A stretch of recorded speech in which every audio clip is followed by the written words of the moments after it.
So I'd like to, excuse me. I'd like to wish everyone good afternoon. Good to see everyone online or in person. So we will begin this afternoon with the Vajra lineage prayer. We don't need to do the mandala offering this afternoon. We've already done that in the morning. So we will just do the Vajra lineage prayer and then go into the teaching. Are you going to share that? Oh, looks like it. Yeah.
Nam do ngo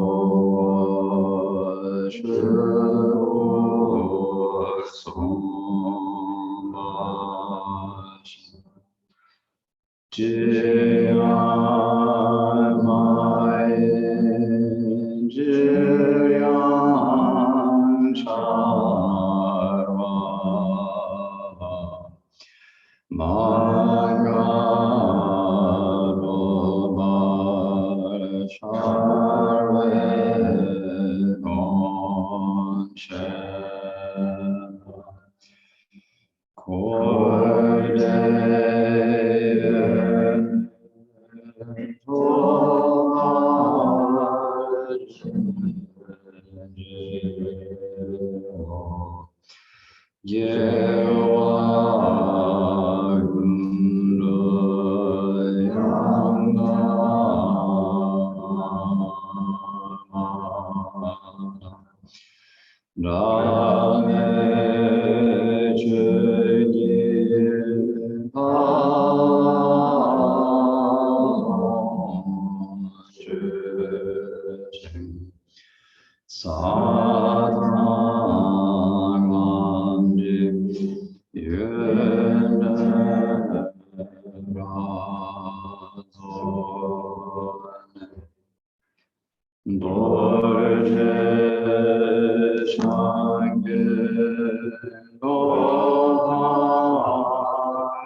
Glorious, precious Guru, please sit above my crown on the lotus moon seat. Please grant me care for me with great kindness and grant the blessings of cities of body, speech, and mind. Please bless me and all sentient beings that our minds may become the Dharma. Bless us that the Dharma become the path. Bless us that the path dispel confusion. Bless us that confusion arises wisdom. So now please think to yourselves that we are teaching and listening to the Dharma this afternoon in order to bring all of our mothers, all sentient beings throughout space, to the state of complete and lasting permanent happiness, the state of Buddhahood. And that in order to do so, we need to reach that state ourselves. And please therefore think to yourself that you're listening to this in order to take a step in that direction. And listen to this motivation of bodhicitta. And the Dharma that we are discussing is the way of the Bodhisattva by the great being Shantideva. And of the 10 chapters of the way of the Bodhisattva, we are discussing the 8th this year. The 8th is the chapter on meditation. The main practice of the meditation being the meditation on relative and ultimate bodhicitta.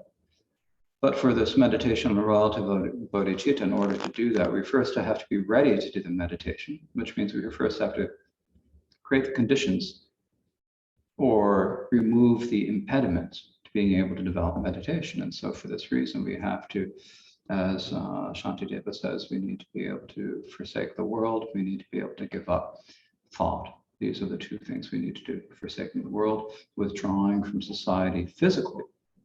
So solitude of body, and then solitude of mind is that once you've done so, you still aren't completely done. You've still got lots of thoughts in your mind we speak about. So of these two parts, we are the solitude of body and solitude of mind. Today we're discussing the solitude of body. Regarding the solitude of body, it's primarily the solitude of body means withdrawing from the things that we're attached to. This can be divided into people and sentient beings. In our culture, primarily people and pets.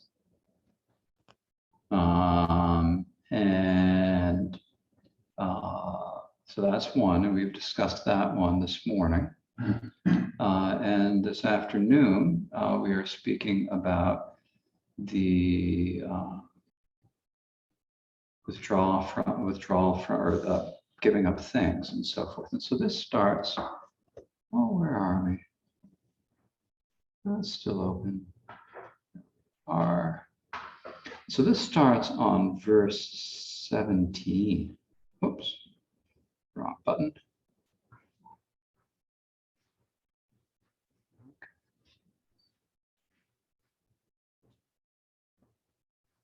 So the text says in verse 17, I get a lot and am respected. Many people are fond of me. If you cling to conceits like these, you will face terrors after death. So I get a lot. This means like you are getting things that you get a good paycheck in our culture.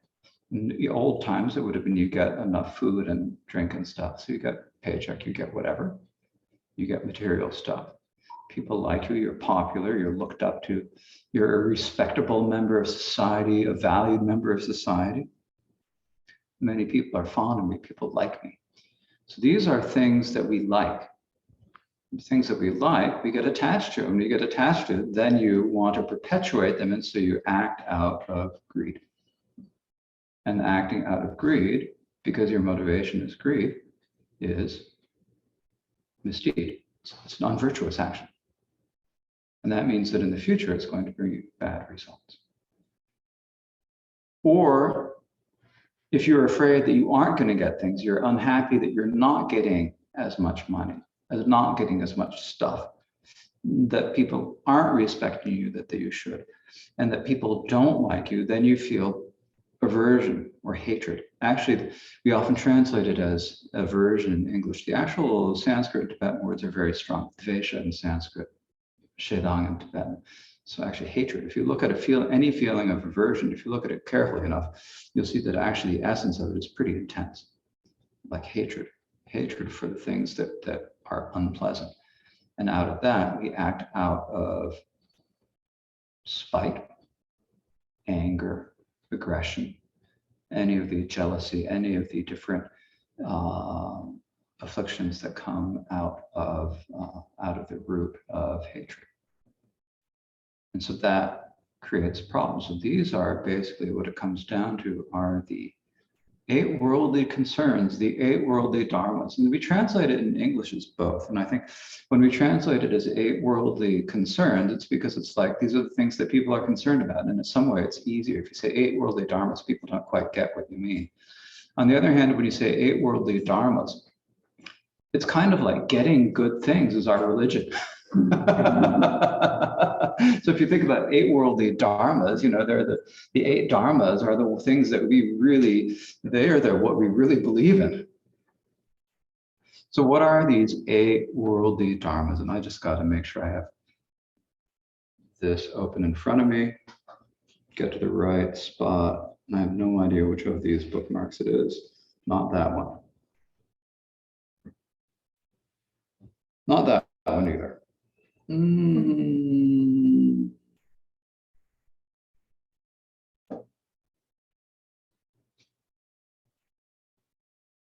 Anyway, so you basically the first of the 8 dharmas is gain. When you get something, that is gain. Someone gives you something, you quote unquote earn it. Or however it comes to you, getting something. Where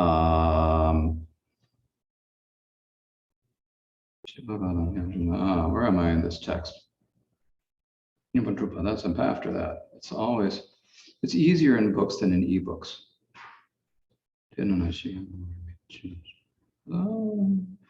Where did we go? Oh, here we are. Oh, yeah. So when you get food, clothing, some sort of nice possession or something, you get something, that is gain. When you don't get it, that is not gaining something. Or when you lose something, you lose money, you lose. These are the first 2 of the 8 worldly dharmas: gain or loss, gain or non-gain, not getting. Getting or not getting, I guess sounds better in English, right? Getting and not getting. And then and then that's gain. And then when someone speaks about your qualities, whether or not they're true or false. Someone says, oh, they're such a great person. Might be true, might not be true. And they tell a friend. And that friend tells a couple of friends. And that friend tells a couple of friends. And then it gets posted on Facebook and everyone's saying, you're such a great person. That is fame, right? Popularity and fame. You're popular, you're famous. And I think in our context of our daily lives, when you think about it being in Portland, you wouldn't say so much fame as you'd say popular. And that's what one of the things we're concerned about. People like you. Everyone thinks good things about you. That's fame or popularity. The opposite is that when people don't say anything about you, or they spread bad things, whether or not they're true, and they go from person to person. And so it's either obscurity or notoriety.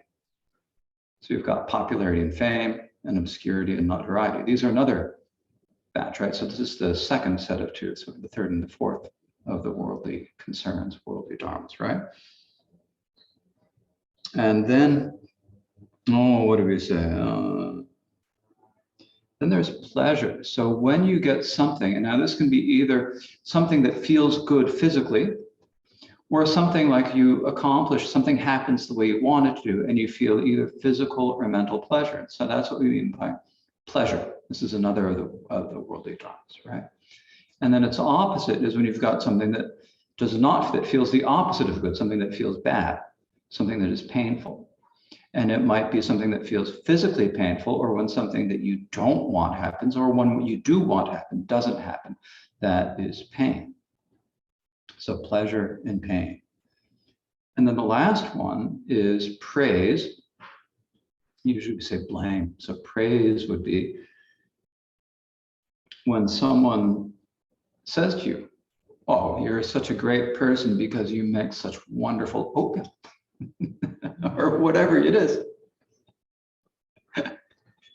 I love oatmeal. I'm happy for oatmeal every day for breakfast. So I'm just joking with that one. You make such good coffee. You do this. You're so good at X. You're so good at Y. How wonderful. That's praise. It's like, oh, you like it. And then when someone talks about your faults, again, whether they are real or imagined, you burnt the oatmeal.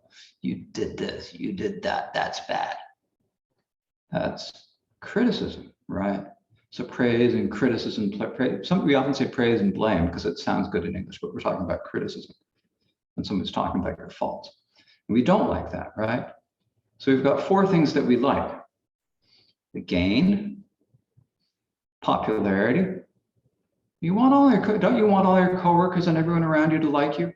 To be like well known among the organization as being like one of your great people, right? And you've got pleasure. And then we've got praise. These are the things that we want. And so we feel attached to them. And because we feel attached, in order to get them, or if they happen in order to get more, then we act out of greed. And acting out of greed is it virtuous or unvirtuous? It's unvirtuous, right? Or we have when you are, what do we say? When you don't get something, you don't get the raise, someone else does, and you get really angry. You don't get whatever it is you want. You don't get to the Rosemont Bakery in time to get the gingerbread.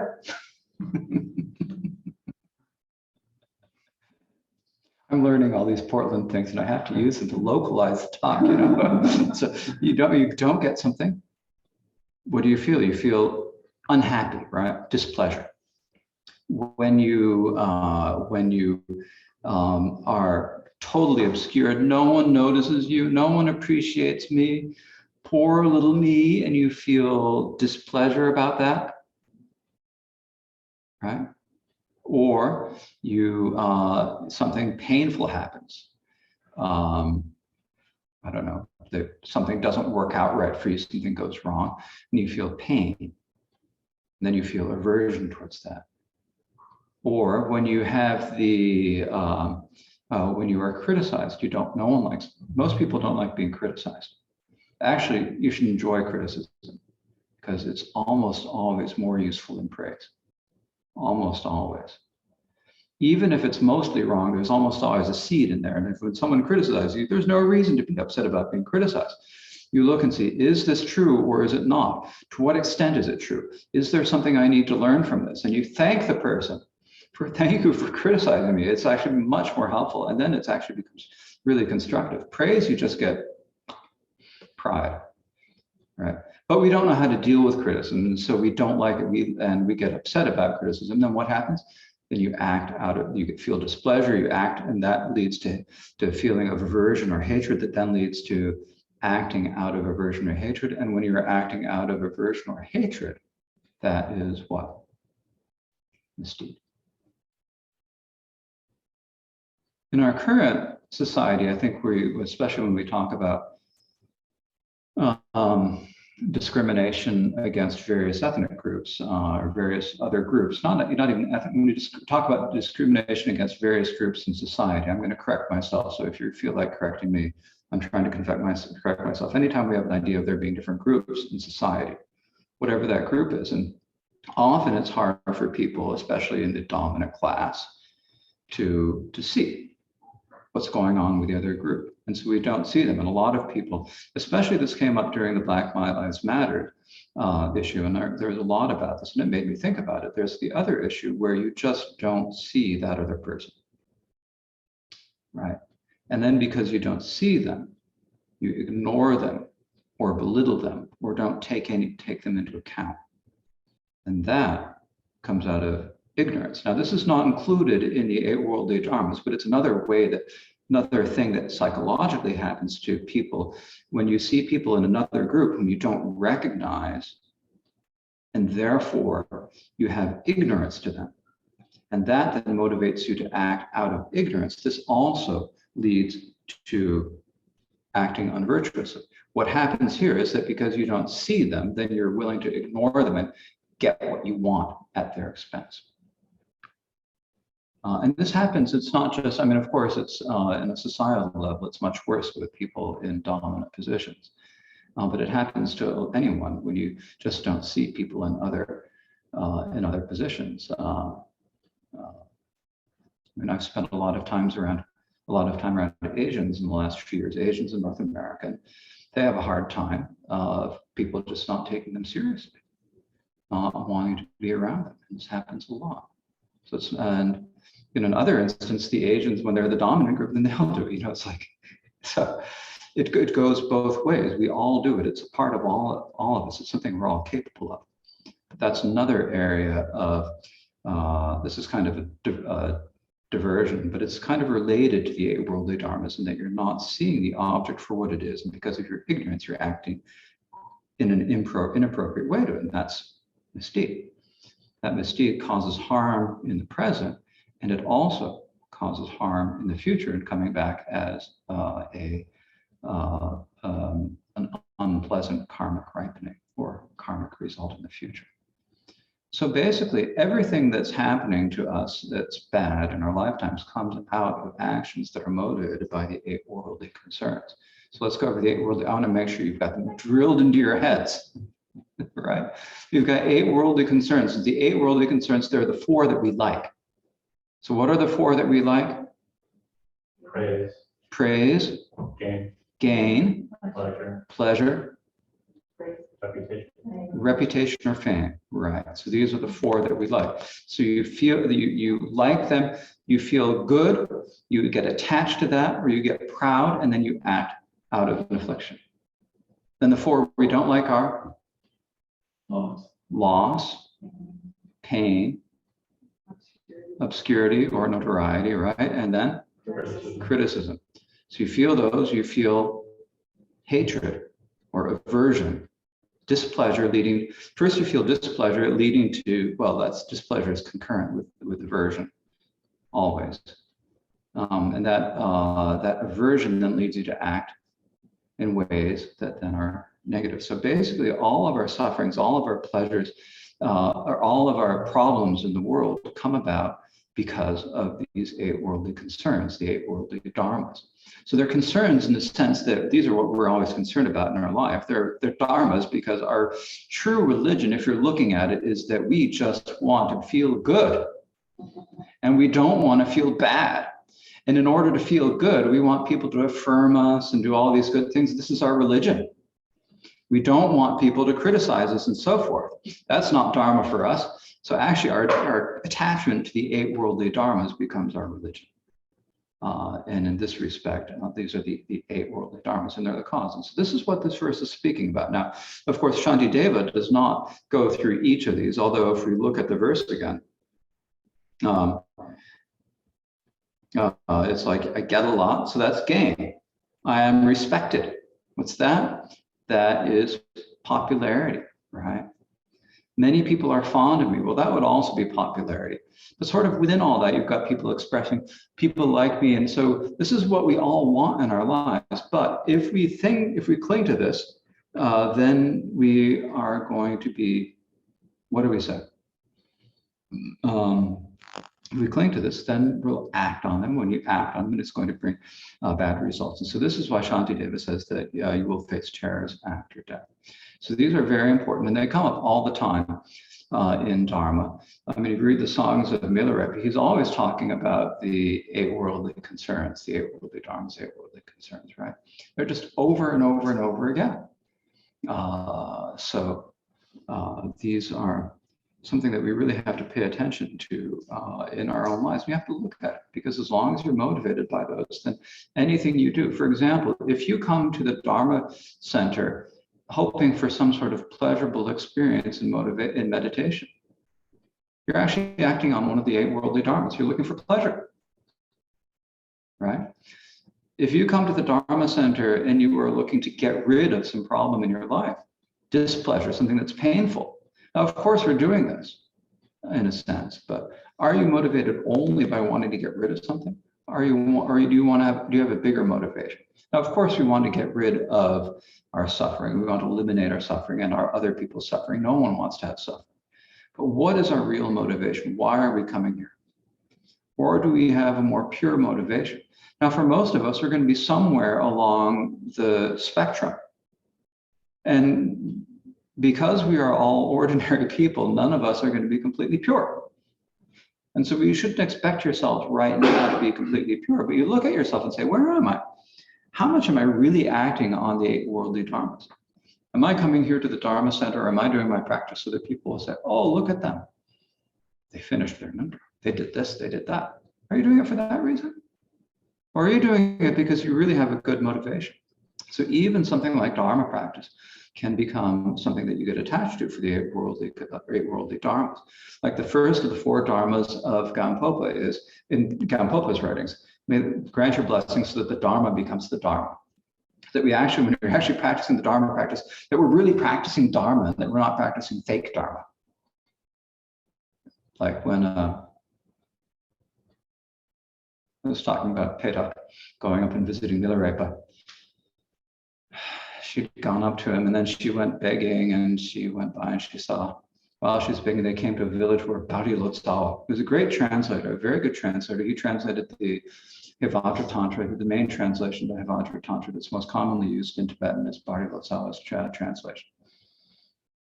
And he was doing a big puja. He had lots of monks. He was sitting on a high throne, and he was fat and well-fed, and she went back up, and she managed to get a little bit for Milarepa, something for Milarepa, and she offered Milarepa this thing to eat. And she said, you should be like him. He's got this high throne. He's got all these monks. That's what the Dharma should be. Look at him. Everyone respects him. And you're up here in the mountains, and you're like emaciated. You look terrible. You look like you're about to die. There's no one more wretched on the earth. What's this Dharma of yours? That's what Milarepa says. That's not real Dharma. Now, of course, we don't really know what's going on in Bodhisattva's mind. But for Milarepa, it's like, I could do that if I wanted to. But if you're doing that only to get respect, fame, and gain more things, more food, more students, popularity, then that's not Dharma. Those are the worldly dharmas. And so the result is that Bodhisattva is a respected figure who made some nice translations. Milarepa is the one that everyone knows, right? The one who really, especially in our tradition, he's like respected by all the traditions as the greatest of Tibetan yogis and held up as an example of what we should be like as a Dharma practitioner, or one example of what we could be like. Anyways, how many Milarepa stories will I tell this weekend? Passions of a deluded mind, whatever it may be there for, are multiplied 1,000 times to then rise up as suffering. So the reason why these 8 worldly dharmas, because they're based on attachment. When you're attached to praise, then you're automatically unattached, or not unattached, you're automatically averse to criticism. When you're attached to gain, you're averse to loss or not getting. So as long as you have those 8 worldly concerns in your mind, then they will motivate you to act. And karmic actions, the way karmic actions work is that they actually have kind of like an exponential factor. And so a small event ends up ripening as a large result. The classic example is, I'm going to get it wrong because I didn't think about to study it up, but Ashoka, there was a little boy at the time of the Buddha who made an offering to the Buddha of like some toy made out of sand. And the result of that kid making that offering is that he was reborn a couple centuries later as the Emperor Ashoka, became the greatest emperor in India up to that point. So a small action, a small offering leads to a big result. A small action, a small negative action, a small misdeed can lead in the other direction. So it's like the bank of karma has high rates of compounding interest. It's a very effective way to multiply your savings. So you have to be careful. What are you going to save? What are you going to deposit in the bank of karma? Because it's compound interest. The hockey stick. Okay. Therefore, the wise do not desire. It's from desires that fear arise. They'll be discarded naturally. So understand this and be steadfast. So because all these problems come primarily out of desire. First, you have to have desire. You have to desire gain before you're going to be averse to loss. You have to desire praise before you're going to be averse to criticism, and so forth. It's the desire that comes first. So if you don't have any desires, then you aren't going to have anything that will cause you any fear or danger in the future. So for that reason, it's from the desires that fear arises. Not only that, but all the desires, that is, all the things that you desire will be discarded naturally. That means that you're going to lose them in the end. We are impermanent. Our bodies are impermanent. No matter how much you get, and no matter how much you get, you aren't going to be satisfied. There's no limit to desires, because even if you get, we can think of examples of the various rich people, the various rich autocrats, the various rich presidents, the various rich whatevers, who get as much and they're still not satisfied with what they have. They still want more. And this causes many problems in the world. We can see examples of that in recent history and in current events. It all becomes out of because you can't get enough. No one can have enough. So that desire is the root of all our problems, and it brings fear and danger in this lifetime. It also brings it in the future. But no one is going to be able to keep it, no matter how wealthy you are in this lifetime. It won't last. This lifetime is finite. At this point, I guess if you have really good health care and good luck, you might be able to live until you're 90 or 100 or something, maybe, they'll figure out some sort of technology that people will be able to live longer. But if you keep on, declining, what good is it? And even then, it's going to end at some point. Even if you're able to live 1,000 years, it's in the cosmic scheme of things, it's not that long. It's a blink of the eye in terms of all the lifetimes we've had since beginning of samsara. So so everything we have, when you go, you're not going to be able to take a thing along with you.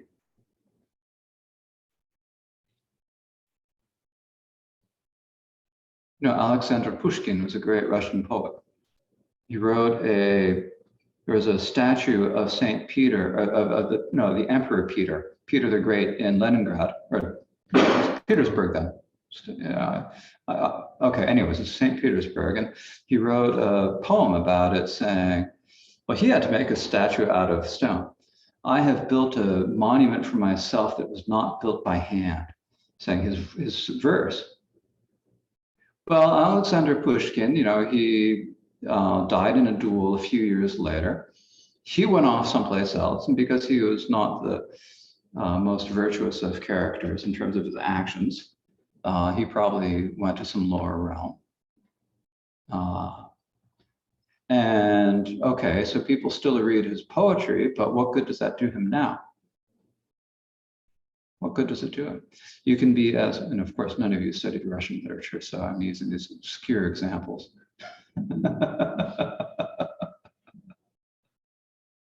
So what good does that any of this any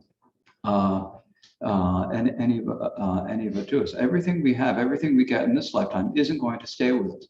The only thing that we can take with us beyond into the next lives are the virtues or the misdeeds we've done. So you have to be careful. Which ones are you going to take along with you? You've got to pick what you want to bring to your next lifetime and do that. So understand this and be steadfast, as Shantideva says.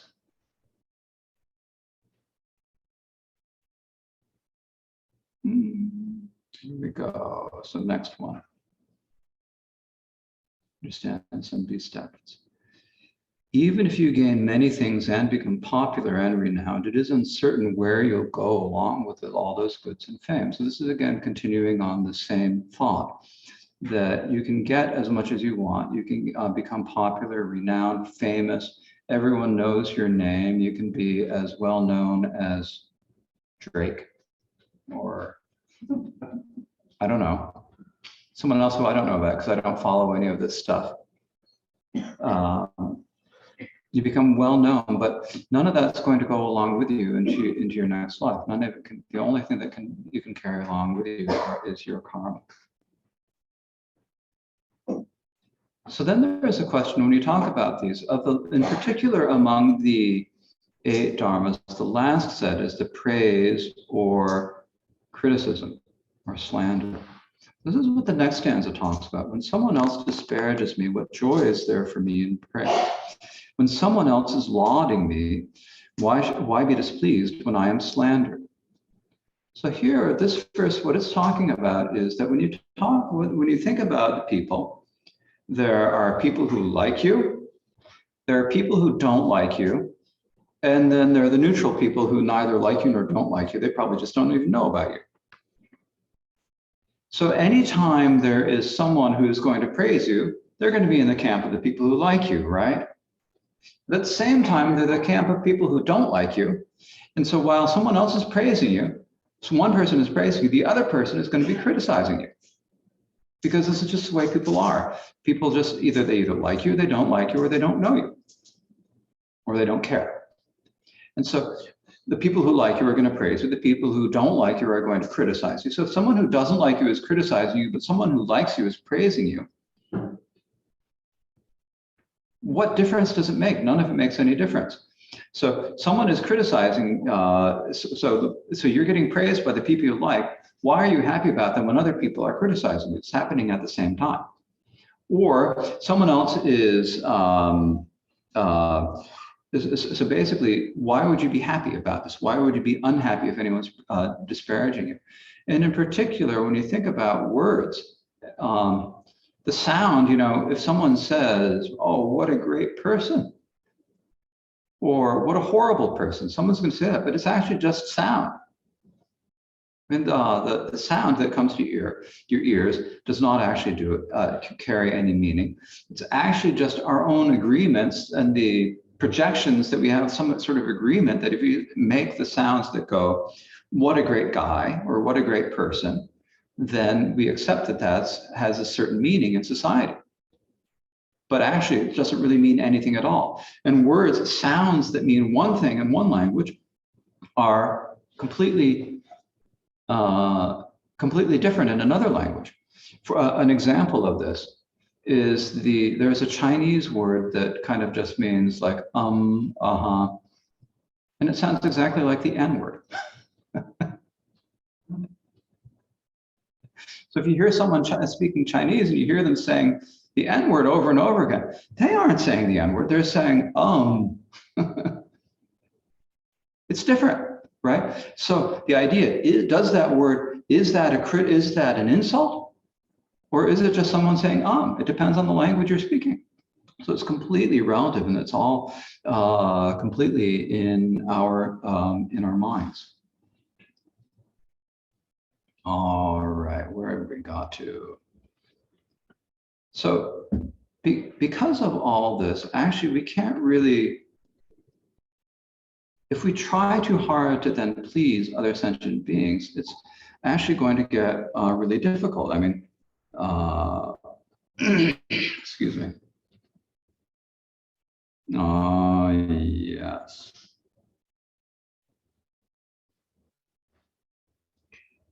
Right. So that's basically, excuse me. So that just completed the section on, you know, basically the 8 worldly concerns about the wanting to get things. So we had the attachment to people was about thinking about the difficulties of getting along with people. Then the attachment to things was thinking about how things, including praise and frame, and also just the comfort of a daily life, and be comfort in our daily lives, being attached to that, or being unhappy when it doesn't work. When things don't work in your house, you get unhappy about that. So that's also attachment to things. That's also something we need to leave behind. We need to be as happy as we, you know, try to do our best to be as happy as we can in all situations, not really worry about things. If they go well, fine. If they don't go well, then it's no problem. The other thing that we often do is we get distracted, or we distract ourselves by trying to please other people. And this is what the next stanza speaks about. If even Buddhas cannot please beings with various inclinations, but need to speak of a wretch like me, thus I will give up worldly thoughts. So we spend so much time and effort trying to get people to like us, trying to get people to be nice to people, to take care of people, to kind of do what they want and make them feel good, in hopes that they're going to make us feel good in return. And this just ends up being a whole lot of distractions. And what happens when you get distracted is then, of course, then you aren't going to do any meditation or any practice. You're not going to really be able to actually develop the shamatha and the insight that are really going to be able to help you in the future. So we might think that it's just because we aren't able to do this, but actually it's not. It's because no one can do it. Like the Buddha. At the time of the Buddha, there were people who did not like the Buddha. There are people who, I mean, the Buddha came around and he started getting all these followers, and there's people who are saying, oh, he was an ungrateful son. He left his father, King Shuddhadana, in the lurch, and he left so ungrateful to his father. Now he's saying all this nonsense about Dharma. He doesn't know what he's talking about. There are people who spoke like this at the time of the Buddha. And if the Buddha can't do, this is a Buddha. He's, omniscient in that he knows what he can say to reach other people, but he also knows there are people who just aren't ready to be reached yet. Or you have to find other ways to reach him. So people spoke to him like that. And it happened with Milarepa. Another Milarepa story, perhaps, or a fraction of one. I'm not going to tell a whole lot of full stories right now. Like Milarepa, after Veda had given him some food, his meditation really improved and he developed the ability to levitate, and gradually got to the point where he could fly. So he flew across the valley to the other cave on the other side. He flew back at night. He did this again, and he flew, as he was flying over, there was a father and his son. And the son was like, wow, look at that. There's someone flying in the sky. Isn't that amazing, Father? The father says, oh, that's the sorcerer Milarepa. He killed so many people. I don't like that. And the kid says, I don't care who he was. Flying in the sky is pretty darn amazing, right? That's pretty amazing. The father was like, you couldn't touch him because he already had his idea. He had a grudge from, Milarepa's past and killing so many people in the past. So if Milarepa is unable to do this, if Milarepa is unable to help beings, if the Buddha Shakyamuni is unable to connect with some beings, then what need is there to speak of someone like us? So therefore, we need to give up the worldly thoughts, the thoughts about this world, about trying to do worldly things and get along in the world, because they aren't going to help. If we're trying to make people happy, but we don't know how to do it, and there are just some people who can't be made happy, then we need to go and work on ourselves instead of worrying too much about what other people think. So with people, with childish people, as it says in verse 23, they revile people who get nothing and speak ill of those who get much. But pleasure comes from those whose nature is to be hard to get along with. Basically, you can't satisfy people, right? What can you do anything you do for people is just not going to be enough. Or not be enough long. You help them for a little while, you think that that's great, and then they need something more, right? Because this is just the nature of all people. And frankly, for other people, we are exactly the same to deal with. It's not like we're any better. I'm easy to get along with and everyone else is hard to get along with. No. We're just as likely to be difficult to get along with as anyone else. So it's not blaming other people. It's looking at the nature saying, hey, this is the nature of ordinary people. I'm an ordinary person too. If I'm going to be here and participating in this game of trying to please each other and then not actually being able to do it, perpetuating it, then I'm going to get completely involved in this cycle. When I'm involved in the cycle of trying to please other people all the time, then I'm not going to be able to get anywhere in my life. I'm not in my practice. I'm not actually going to be able to make my life useful and meaningful. And so we need to think about what is really important in this lifetime and devote ourselves to doing that. And so the difficulty is that it's just difficult to really to get along with and please other sentient beings. As the Tathagatas has said, no childish being is a friend, because unless it suits their purpose, the childish are not gratified. So again, when we're talking about childish people, we're talking about ordinary people who do not know what is really good for them, like little children. And so only if something matches their basic idea of what they want to do, only then are they actually going to be happy and be satisfied. If you're telling them something that they don't want to hear, no matter how true it is, no matter good the advice is, they can't hear it. And because they can't hear it, then they're going to get angry at you. Like we were speaking, or I was mentioning earlier, you speak to people about hunting. You say, oh, you shouldn't go hunting, killing is bad. Well, okay, that is correct. But when you tell people, if you go go and tell a manor you can't go hunting and fishing, they're not going to be happy about it. Why shouldn't I? And of course we can go, if it's clear, when you go to lobster release, it's clear that the lobster is experienced. When you cut notch their tails, and you can tell that they're bleeding a little bit and that they're moving as if they feel pain. You can tell they're reacting in the same way a human would react if it was getting cut in the same way. So it's clear to us, but it's not clear to other people. Oh, fish can't feel pain, lobsters can't feel pain. Well, it's pretty clear they can if you look, but they don't want to hear it. No matter how much we say it, they're not going to stop lobstering in Maine just because we are saying you shouldn't do it, because we say you should, that thou shalt not, it's bad. It's not going to work. in the commentary about Pawasula Trengwa, it talks about how you can go and you can convince a butcher. You might be able to convince the butcher to give up butchering. But then to convince them to go the next step and practice virtue, they might not listen to you, might not be able to hear anything about it. So it's just hard to get people, they're just not going to be happy with anything. It's hard to get people to listen to things that are out of their ideas. I mean, even we see this with Dharma practice. When we look at most books that are written for mainstream Western Dharma people, or you look at websites or magazines that are published for mainstream Western Dharma people, actually there's very little Dharma in them. There's a lot of self-help, but there's very little Dharma. Because what do we mean by Dharma? When we're talking about the true Dharma is that which is going to take you, that which you do in order to achieve liberation and omniscience.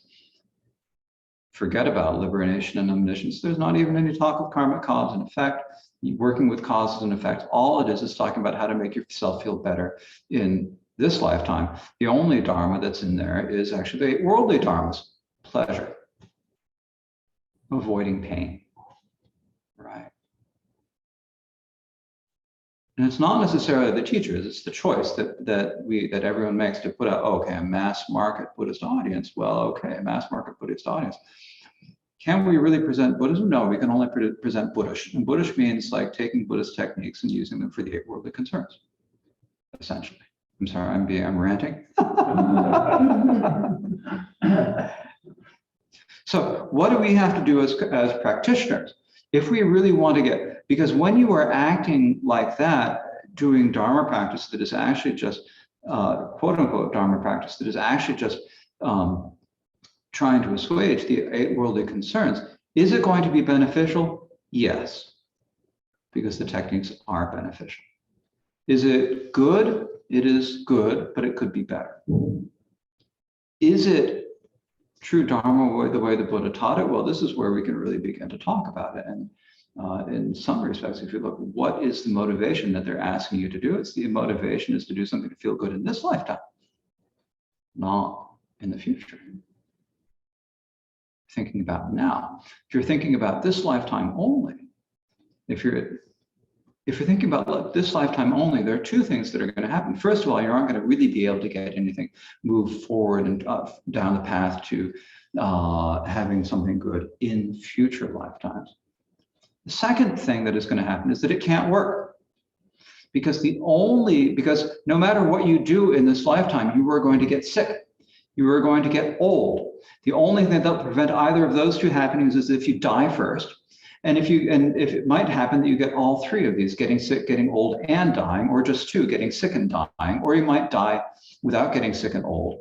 But some combination of those. And no matter how many times you sit on your cushion, nothing's going to change that. The only thing that can change is your attachment. So if you change your attachment, then when bad things happen to you, then they become part of your path, something that you can use, not just to grow in this life, but to actually take it as a path, the path towards liberation and omniscience. Use it as a way to develop compassion and understanding for other suffering beings. Use it as a way, if you are able to practice the techniques like taking pain and suffering as the path and so forth, or to use it as a basis for doing the mind training teachings or something like that. Use it as a basis for aspirations. But then your main aim is not thinking about this lifetime, because if your main aim is thinking about this lifetime, you're not going to get very far. You're just going to create more suffering.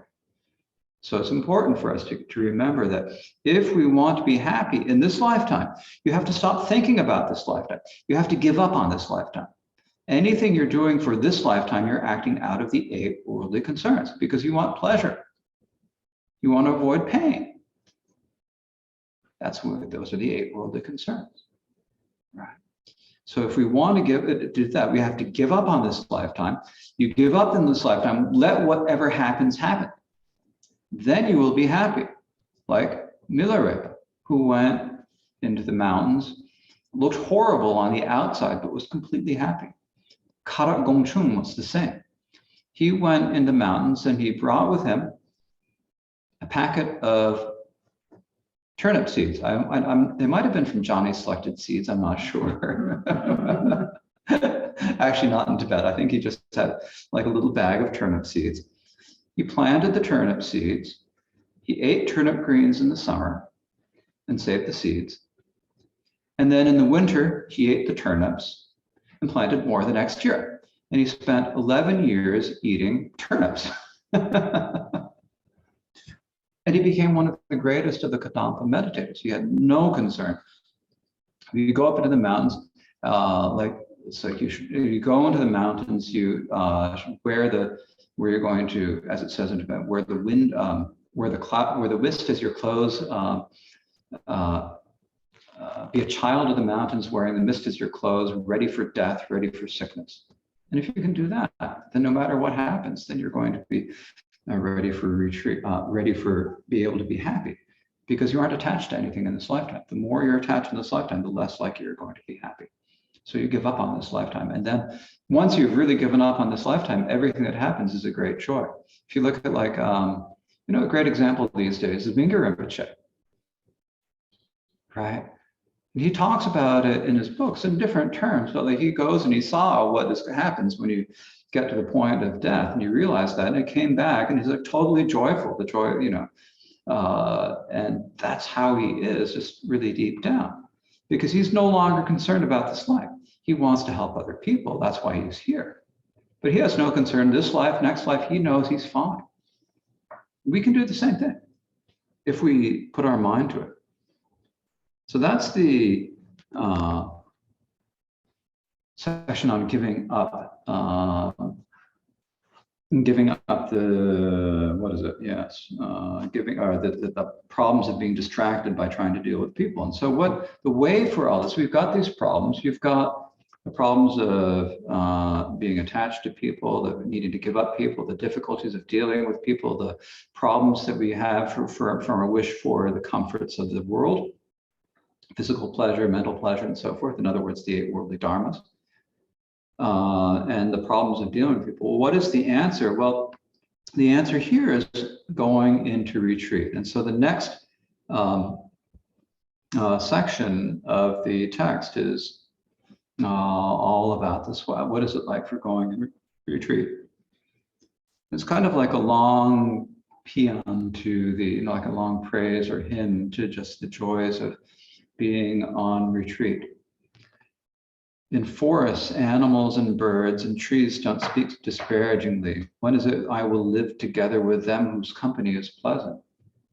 So forests here, in ancient India, they didn't have mountains like they do in Tibet, but that doesn't mean that you can't do retreat just because there are no mountains. They had forests. And so it was common for people to go off into the forests to do meditation practice. Not just for Buddhist monks, but there are also the mendicants of all the various other Hindu schools as well. And you go in the forest, and then you don't have to worry about anything. There's no one who's, the animals and the birds aren't going to complain to you or criticize you or praise you or do anything like that. There's no worry about any of that. You can just enjoy them. They're not as hard to get along with as people. Maybe this is why people like their pets more, right? A lot of people talk about how it's easy to feel compassion for their pets, but they can't feel it for people.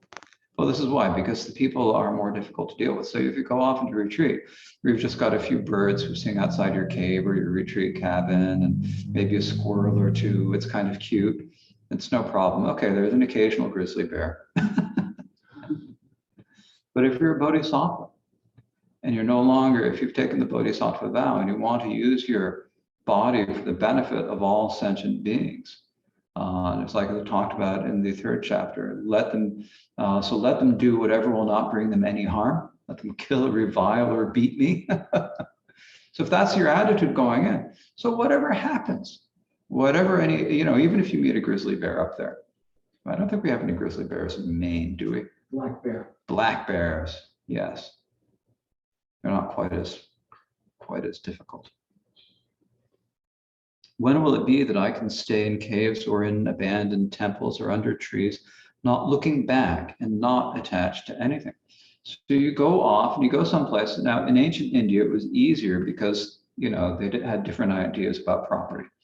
So it's not like everything was carved up into big lots that are owned by big landowners, by the state, or by timber companies, as we have here in Maine and most of New England and most of the United States of North America.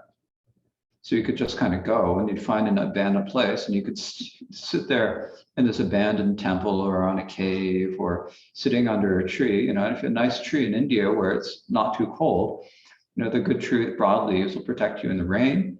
The leaves will keep you from getting too hot in the summer, a very pleasant place to sit. And it still is, if you can find a nice tree to sit under in India, it can be quite nice outside, even in warm weather. So going to a place, but basically you're not worrying about it. You don't have to pay rent. You don't have to worry about anything. And you can pick up and go anytime you want, come and go as you please. Not looking back. So not looking back in this verse means not looking back into the past. You've gone, you've left your family, you've left everything. You've left society, you've gone off in there. There's no reason to think about them. In particular, in ancient India, the way it was thought is that if a child in the family would go forth as a monk or a nun, then it's kind of like the same as they died and left the family. And so for your family, you had no longer had any family engagements. It's different in Tibet. They still really care about their parents. And there were some instances in India where there's some stories in the Vinaya about monks and nuns who still had family things that they had to deal with. But in general, it's like you'd gone and you'd left. So you go and you don't have to look back about anything. And the corollary of not needing to look back, the other thing that's implied here is that you don't have to worry about the future. You just stay and you do your retreat up there in the mountains. You aren't worrying about, have I got enough food? Have I got enough of that? And not attached to anything. If you have something, fine. If you don't have anything, no, it's not a problem. So not attached to anything. When will it be that I can dwell in places naturally vast that no one owns, where I can act in freedom and without attachment? So you can do what you don't have to. You don't have to worry about, protecting yourself and so forth. You can do what you want. There's no attachment, no problem. And just these large places that you naturally dwell in, no worried about if anyone is going to come or do anything. When you're free, when you have nothing that cares for you, that's when you can have true pleasure. If you're always dependent upon other people or always controlled by other people, that creates all sorts of suffering and difficulty. When will I keep a plain alms bowl and such in clothes that no one wants? When will I live free from all fear, even if I don't protect this body? So at Shantideva's time again, the monks and nuns would have like cheap clay bowls or metal bowls. They wouldn't get nice, highly polished double layer bowls from Taiwan. Nope, just a simple, cheap bowl. Their clothes, basically whatever cloth people donated them. And then they would dye them, we say saffron colored in English, but actually it wasn't saffron colored. You'd make a dye out of rotten vegetables and you dye your robes that color. Or you'd use the cheapest sorts of dyes, like the different types of ochre or so forth. So these are the colors that no one in India wanted. And then you sew them up. So we say saffron and it sounds good. Well, that's more like the Hindus actually were the saffron color. It's the Buddhist monks were wearing these kind of drab clothes and color that no one liked. And so no one would want them, although still they had problems with people stealing their robes because cloth was so scarce at that time. When will I live from fear, and when will I live free from all fear, even if I don't protect this body? So, you don't have to worry about, am I being modest? It's like, who cares? There's no one around. You can dress or undress however you like. It doesn't matter. You don't have to put on your clothes in a certain way just to keep other people. So like Milarepa is going up in the mountains. And as I mentioned before, his sister Peta comes and is totally horrified to find him completely naked and emaciated and just looking horrible. So, you should be wearing clothes. Well, he goes. Eventually she finds him. When she finds him, then she goes and she begs cloth and she brings the cloth back to Milarepa. And Milarepa says, okay, if you insist, I'll make something. So She says, okay, I'm going to go beg for some food. And when I come back, you better make yourself something to wear. I went to such difficulty to get this. I went up and down the valley looking for cloth everywhere. And I finally got all these things. So, okay, it's a little bit of, the stuffing from old pillows and all these things. And I put it together and made cloth. It's not like high quality cloth, but it's better than nothing. So you better do something to make yourself something nice to wear. So she goes. Milarepa, he doesn't care. So he knows he has to make something to make her happy. So he makes himself a pair of mittens, a pair of little booties, a little hood for his head, and then he makes himself a sheath for his private parts. So he just makes these units. So then he's sitting there naked, as he usually does. Peter comes back up with the food and she says, I brought you some food. Where's your clothing? I gave you that cloth. Oh, just wait. I did make something. And so then he put on his mittens, he put on his booties, he put on his hat, and he put on his sheath for his private parts. And she was like, oh my God, what have you done? I worked so hard to get that fabric and make that cloth, and you've destroyed it. What have you done? You're just the worst brother. We're the worst position of all people. You've ruined it. You say you have no time to do anything, and then you waste your time ruining the cloth making that.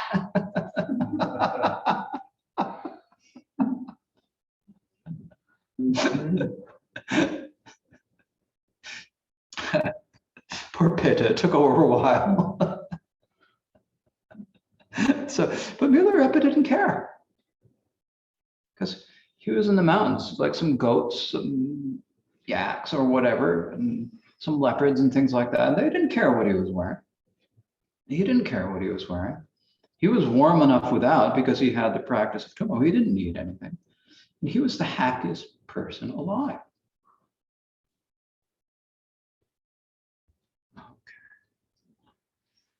So then when you're doing that, well, you have to do some meditation there. And this is where it starts getting a little interesting. And we've got to go through this passage this afternoon. I'm telling too many stories about Milarepa and stuff.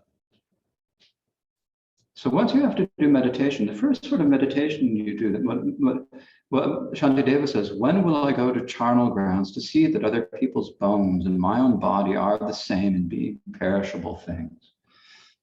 So one of the ancient Buddhist practices is related to the way they disposed of corpses in India, which is you had charnel grounds where they would take the corpse, and I think it's the next stanza, isn't it? Oh no, it's the previous one. Sorry, I'll go back. It's a couple stanzas later, but anyway, so you take the corpses, you put them in the charnel ground, and then you would leave. And these charnel grounds were really terrifying places because all the scavengers would come and eat the bodies.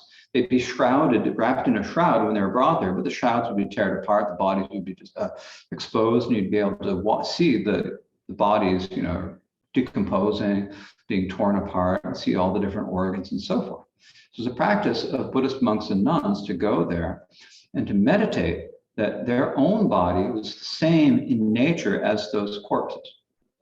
This is the destination for their body after death. This is what's going to happen to you to your body after you die. And they'd go and they'd watch as it goes through all the different stages of composition, turning bluish and reddish and kind of swelling and puffing and bursting, scavengers coming and tearing the body apart. The point was just to understand what the nature of the body is, because we look at the body and we think, beautiful me, or we used to think that when we were younger, maybe. And what's underneath? What is it inside? We put so much effort into making the outside of the body look good. And inside, what is it? If you're sitting in a charnel ground and you look and you can see all those different organs being strewn around in the entrails and all that, and you see that it's really no different. Well, you can't even see them in butcher shops anymore. It's because we get all our meat from Hannaford these days, and they're all wrapped in plastic. But it's no different from any other carcass of any other animal. It's just flesh, meat, blood, bile, and so forth.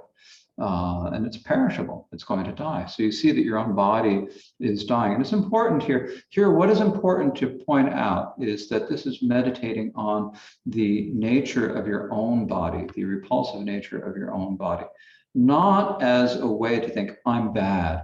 This is a way of saying, this is just the way it is. This is what the body is made of. To look and see for what it is, so that we don't pay too much attention to pampering our bodies.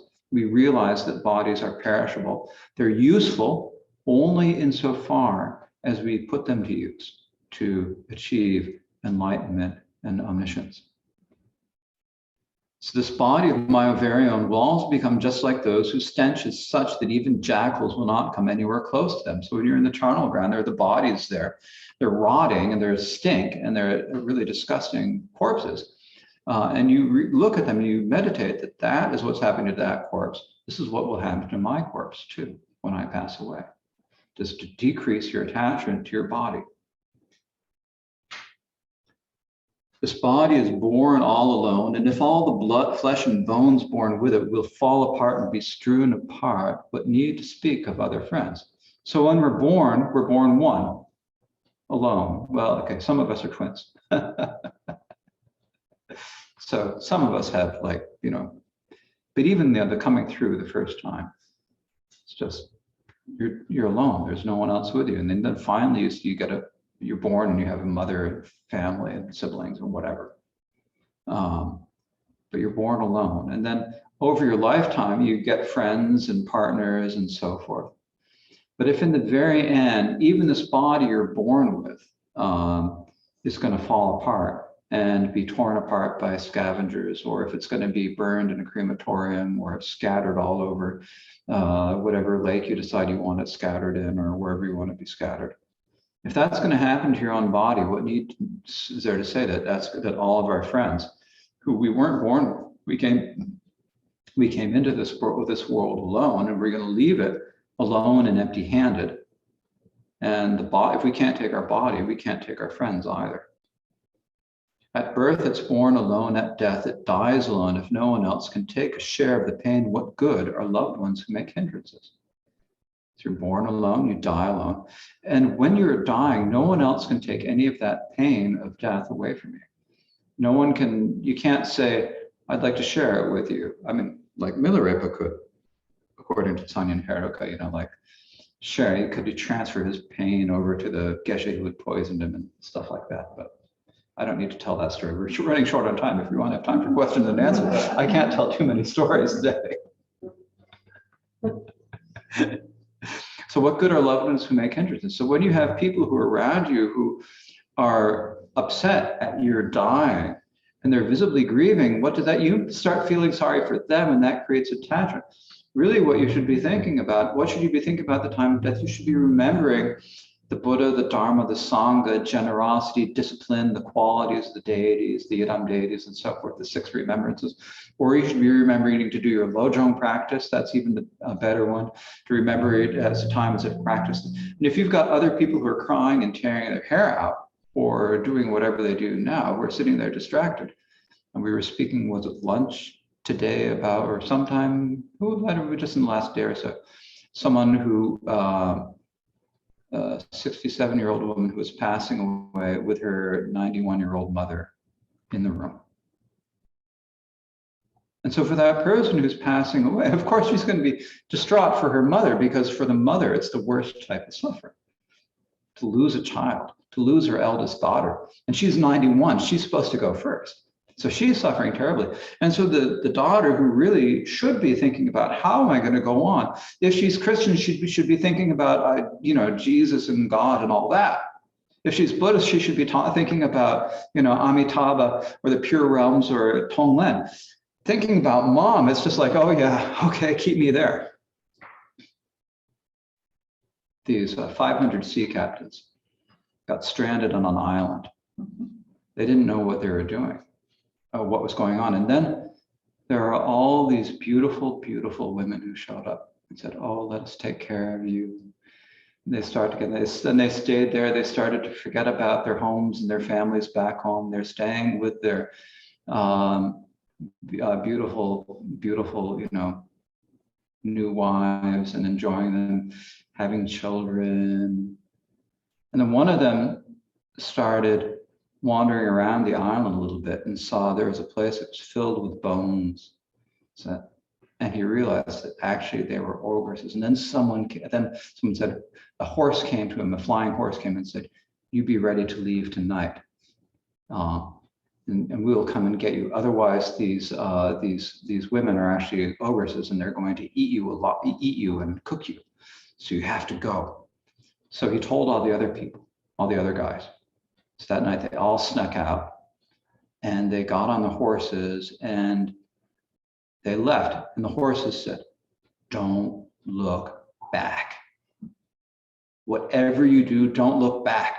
So most of them grabbed the horses, and they grabbed the manes, and they were sitting on the horse, and the horses flew up into the sky. And some of them looked back at their beautiful wives, and then they fell down to their deaths, and all the beautiful wives turned into ogresses and ate them.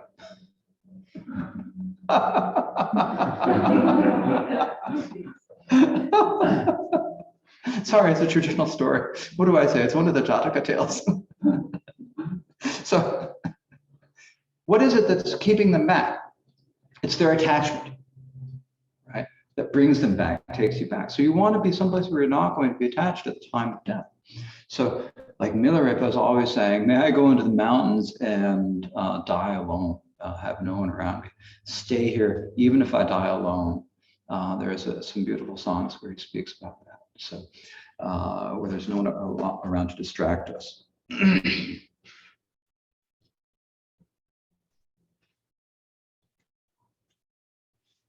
Oh yeah, and in the same way as travelers take lodging when they're on the road, those on the pathways of existence take lodgings in a place of birth. So we're here, you take birth in a body, you're here for a while, and then you're going to go on. There's no choice but to go on, no matter what.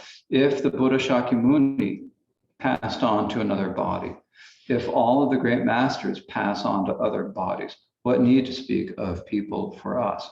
Again, this is similar to the example that Gyatso Rinpoche gave that I mentioned this morning. Like, we're all getting on an airplane. You get off the airplane and all go other places. You're never going to ride that same airplane again, probably, unless you're riding a really small airline. If you're riding Main Air that flies between here and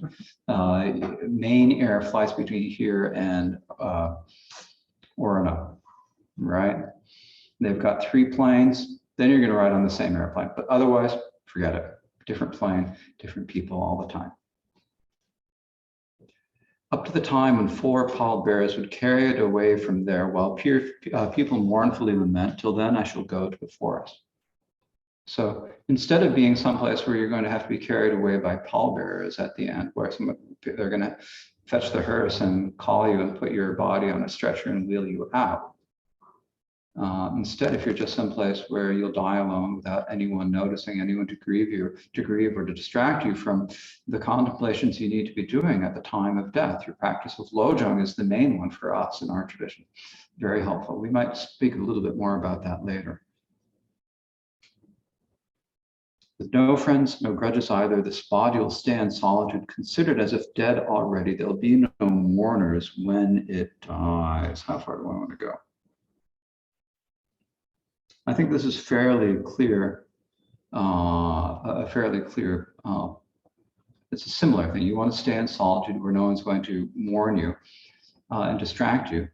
Because with no one seated at my side to cause disturbances and grief, there's no one to distract me from recalling the Buddha and so forth. So when you're dying, you want to be, at the best is to die with your mind in equipoise in meditation, or if you're not in full meditation, with your mind focused on a virtuous thing. And traditionally, in Indian Buddhism, they taught this as the 6 recollections: recalling the Buddha, recalling the Dharma, recalling the Sangha. Those are easy. You think about the qualities of the Buddha, the qualities of the Dharma, the qualities of the Sangha. And those recalling generosity, recalling discipline. And then the 6th one is recalling the deity. And this has different different interpretations. I think for us in our tradition, the easiest way to remember it is like when you have a yidam deity whom you have practiced, that you, like if you have a good practice of Tara or Chandrasekhar or Medicine Buddha, to be able to remember that deity at the time of death. To remember the Buddhas, in particular remembering the Buddha Amitabha or the Buddha Choephel at the time of death and remembering. So these are the 6 remembrances. Or there's also, as Jamgon Kongtrul says in his instructions on the 7 points of mind training, the best contemplation at the time of death is the practice of Lojong. And so the practice of Lojong at the time of death, when you realize that you're coming to the time of death, that it's approaching, then at that point you need to, first of all, you need to make aspirations, a strong aspiration. What am I going to do? This is the power of aspiration. Then you have the power of, sometimes you translate it as power of remorse, but it's also like, can say, the power of expiation, the power of purging. What you need to purge is your ego clinging. And so according to instructions by Mikya Dorji, you think this is my ego clinging, it's given me problems for my entire life. Well, you've given me problems for all my life. I'm going to place all my problems on you and just, like all my bad karma is going on this ego clinging. I'm going to get rid of it and imagine taking all your bad karma and just heaping it on your ego clinging, kind of crushing it under the weight of your bad karma. Then you have the power of aspiration, making aspirations for reborn in good realms. The power of a virtuous practice, the virtuous seeds. Doing your Tonglen meditation. You do the Tonglen meditation as long as you can. You imagine that as you do the Tonglen meditation, that you breathe in when you breathe in all the suffering and all the afflictions of all sentient beings. Well, what happens to them? If they have no suffering and no afflictions, then it's like they're cleared. You imagine that they become cleared and turn into like spheres of light who are purified, totally purified. Then you imagine that as you breathe out, you're breathing out all of your virtue and it goes out, so you have none left, and it goes to all the other sentient beings. And it strikes them, what happens to them? They become Buddhas. And as they become Buddhas, then everywhere else around becomes Buddhas. And that becomes a Buddha realm. So you're like imagining that basically by doing the Tonglen meditation, you're purifying all the beings into Buddhas, purifying the world into pure realms, and then you rest in that visualization of the pure realm, in particular focusing on the Buddha who you feel most close to, whether it be Amitabha or Akshobhya or some other Buddha. But Amitabha and Akshobhya are the most popular ones. And you maintain that focus as you then pass into the next lifetime. And if you can do that, then that is a good way to approach the moment of death, according to the 8th Karmapa Mikya Dorji in his mind training instructions. So that seems like a good stopping point for the afternoon.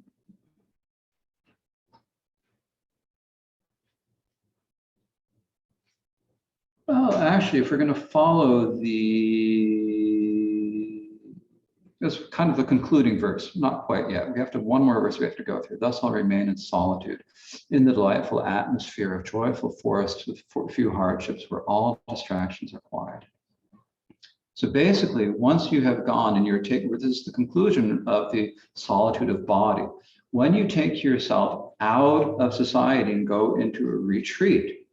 Now, this can even be like a place like Crestone, where you're taken out. I mean, in our current day and age, it's more likely that you're going to go to a place like Crestone, especially before you have a lot of meditation experience. Probably better before you have a lot of meditation. So imagine you're just going to go to Crestone and you're going to stay there. There's few hardships. They're making food and there are less distractions. There's less going on. So this is just what happens when you go there, is that your mind naturally quiets down. It takes a while for your mind to actually fully quiet down. A few years ago, Siddha Rinpoche said that it takes a month for him.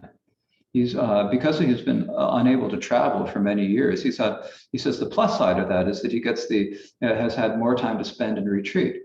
he's been able to spend many months a year in a retreat since he was prevented from traveling. But when he goes into retreat, it takes him about a month for his mind to settle down. So it takes some time, but just going to a place like that and withdrawing gradually, you quiet down and things become more settled down. So this is why we go on retreat, why we leave the world, so that you can then quiet your mind, which makes it more possible to actually do the meditation. And so that is the topic of the solitude of body, withdrawing from society. So at this point, if we have any questions, and I think what we will do is, well, we have people online. We get to experiment on the best way of doing it. So if you are online, oh, someone's sending me, oh, someone has to leave. Thank you for coming. And if anyone has any questions, please, you can either type online, you can type them in chat, or if you want to raise your hand, press the little raise your hand button in Zoom, that's okay too. And of course, people here in person, if you have any questions, are there any questions?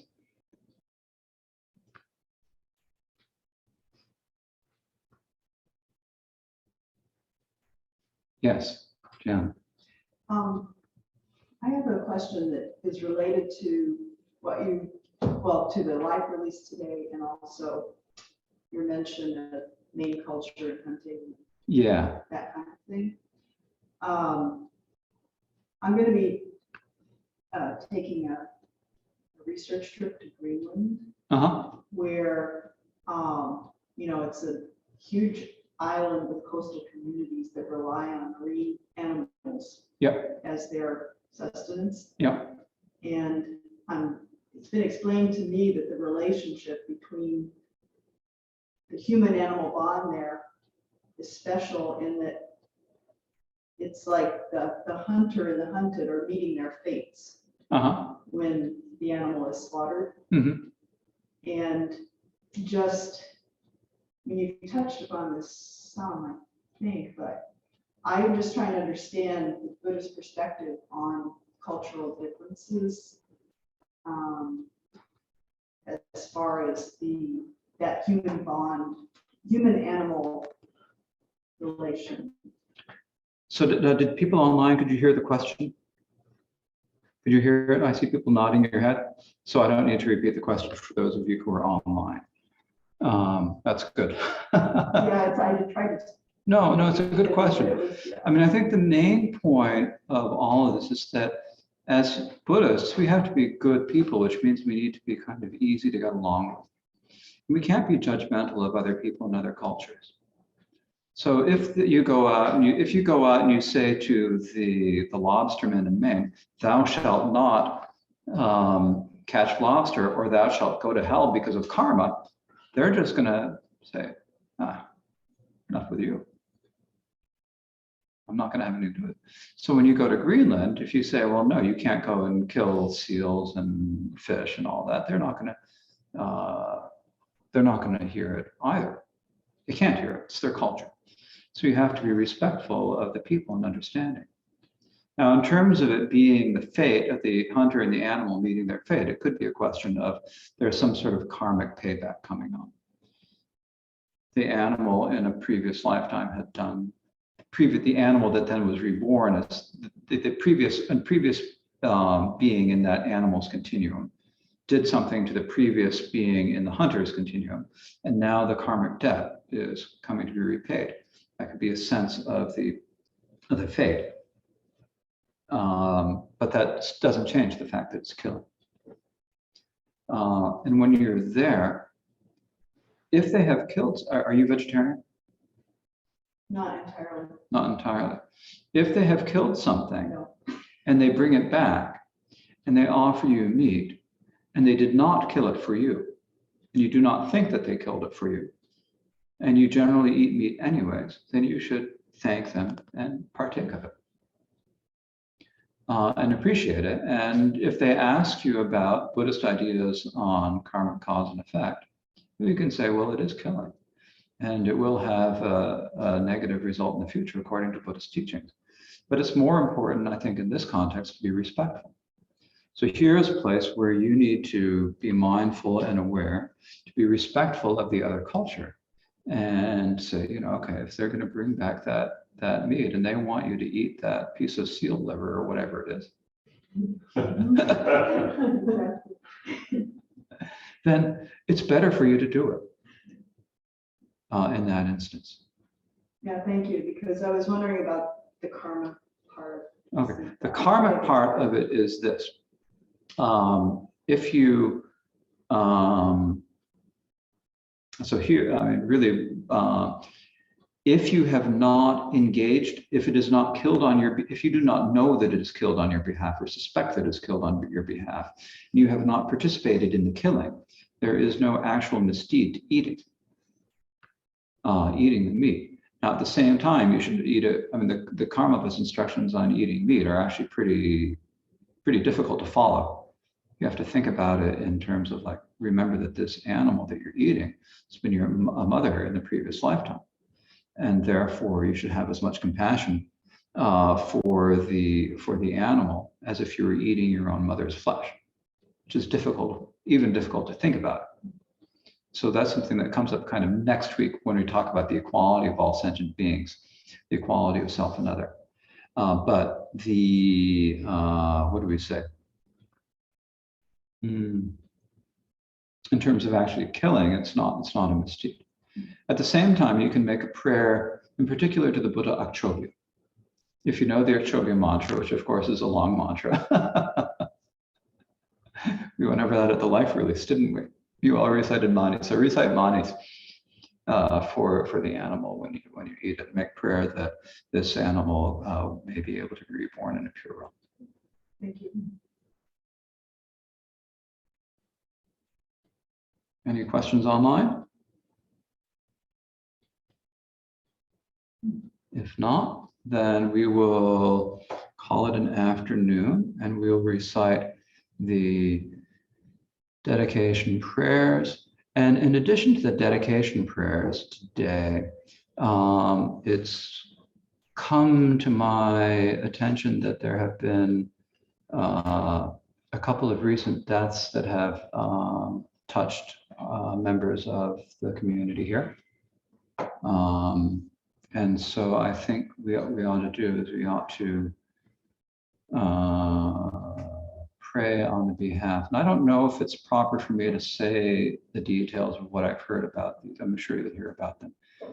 But just let's think about, I don't feel completely, what do we say? I don't want to tell other people's news, but I would like all of us to pray on the behalf of everyone who is connected to members of this community who have passed away.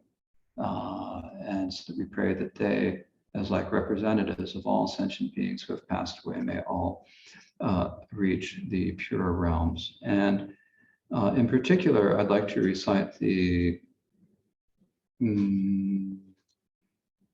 Chakme, not the Chakme, the short aspiration prayer for rebirth in Sakavati by Mingya Dorje, the first of the Mingya Tulkus. And then there's a second one that comes after it. And now, do you all, in these prayer books, do you have both of the prayers, the Chodujyo Sejigong? Do you have that also? Yes. So we're going to recite the Emaho, and then we'll recite the one that follows it. And I should get this. I opens for the Tibetan.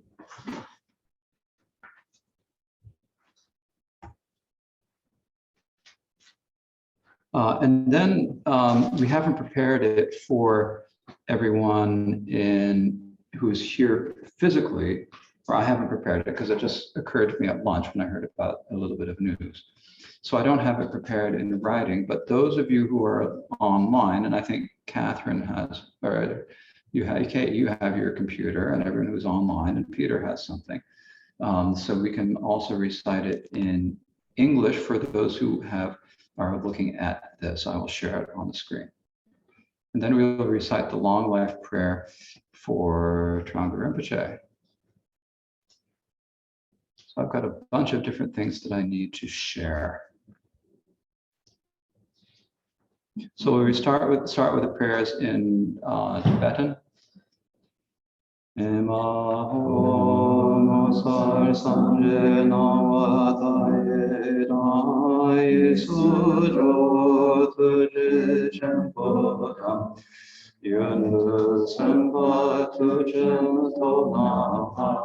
Sangye chanse bame gorje Deche mozar hatu nepa Yirewa chenje jawe shinkande Dane dine tsepe yurmata Kewa shenge Karma Choephel Deru chene nangte shathom sho Gene dagi munam tabadi Shodru sanje jansen tamche ki Gene rubara jinji hatu Deryata pranjandriya avamuta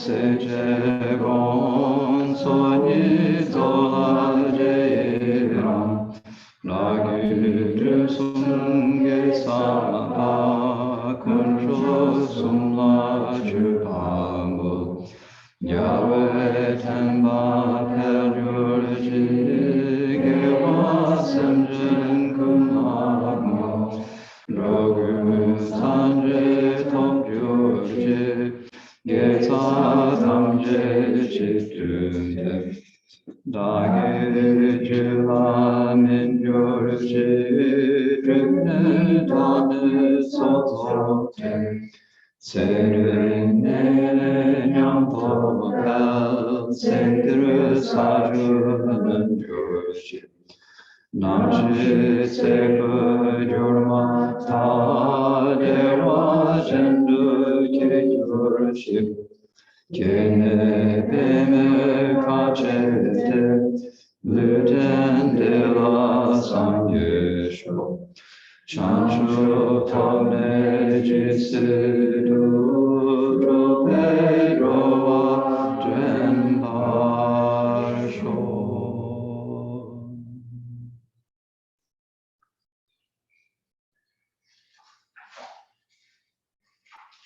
Okay. So in the fifth line where it says pronoun I, substitute they. Okay. You don't have it in your booklets, unfortunately. It's on the screen. You can look on with the people who have it. The people who are online, you can see my screen.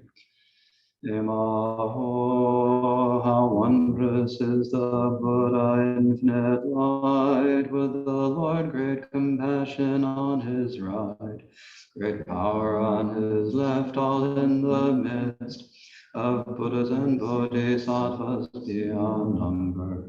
As soon as they pass on, may they be born without another lifetime in between.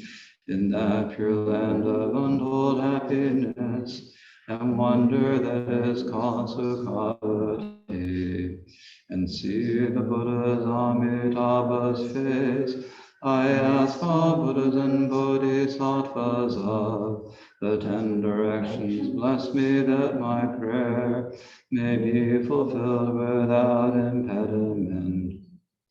Buddhas and Bodhisattvas of all times and all directions, please consider me.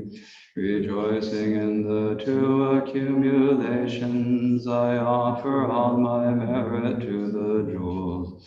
Thus may the teachings of the Buddha thrive. I dedicate this virtue to all beings. May every sentient being reach Buddhahood.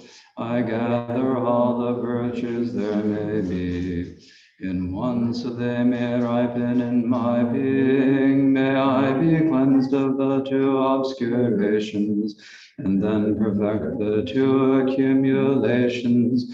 May I live long, be healthy, and increase in both experience and realization. In this life may I rise to the 10 levels, and when I pass away, may I at once be born in the pure realm Sukhavati.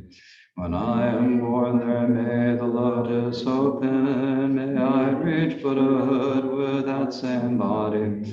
Once I've achieved enlightenment, may I guide beings forever with my emanations. So now we will do the long life prayers for the Karmapa and the Dalai Lama and Khyentse Trungpa Rinpoche. So one moment. Where did it go?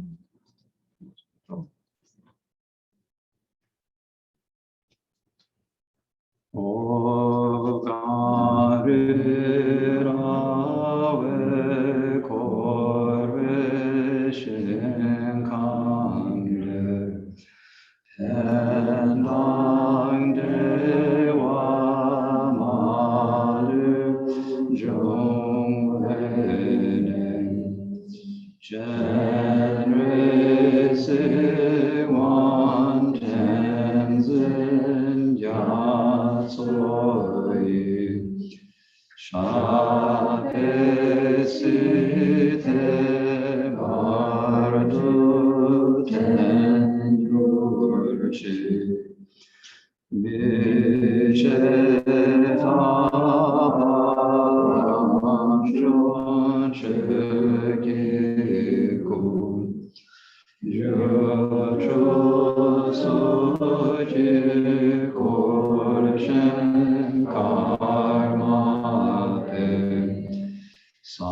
Sangsum dorje kamsu raptenjim Taye jele lundra valvaro Tende majur karma Lodrusha Choephel Samboyuden Kachato Veshishapetate Shedrunji Chile Shole Nandya So now I would like to do the new long life prayer. Do you have that on your computer? Or if you stop that share, I've got it ready to share too.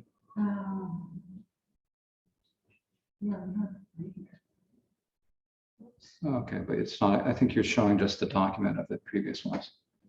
When you read something, shape. Okay, yeah, but that's not showing on our screens. We've still got the same. On your screen. Yeah. So I think you're just sharing a window. So if you stop your share, I'll share the. Okay. Download screen shares. Okay.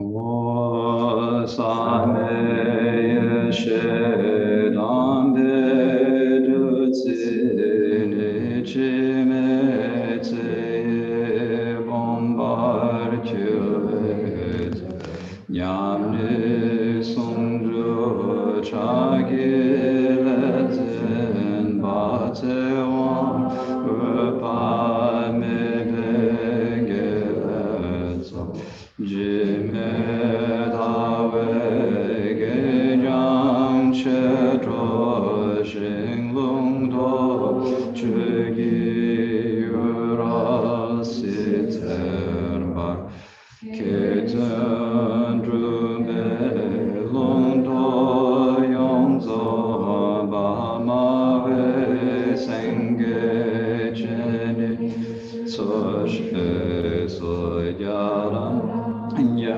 se tu che nam tang padam ran son drupa nam yu tu da ke hasam ye weden to ge jishin gumbai ge me ru jur chi sa me ye she tham pe du tse ne tse me tse bon bar chiu ve tse nyam ne song zhu cha ge le zen ba tse wan ru pa me me ge le tse ji me da ve ge yan che zhuo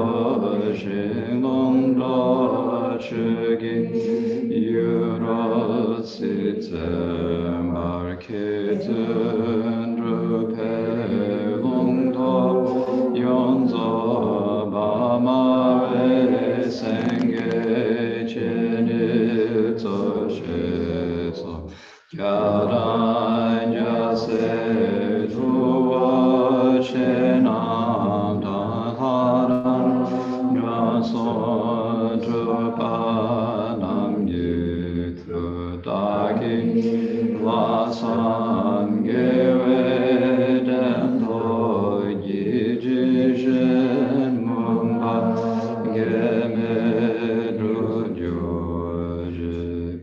Between your hands, united in equipoise, you hold the vase of deathlessness that collects the nectar of the highest undefiled wisdom. Lord of life, Ramitayus, grant auspiciousness. Far and wide you sound the roar of fearless view. Up to the peak of existence blazes your turquoise mane, the dharma of scripture and realization.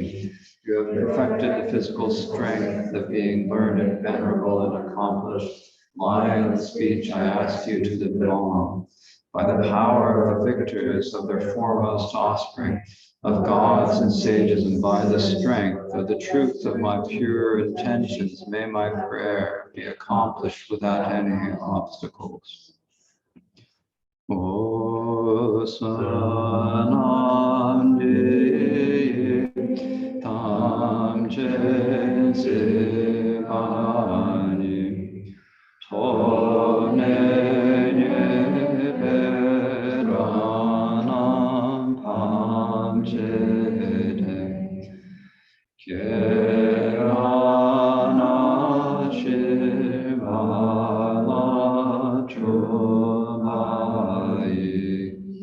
Si Pe Sole Roa Roa Shom. Okay, thank you very much. I look forward to seeing you tomorrow morning.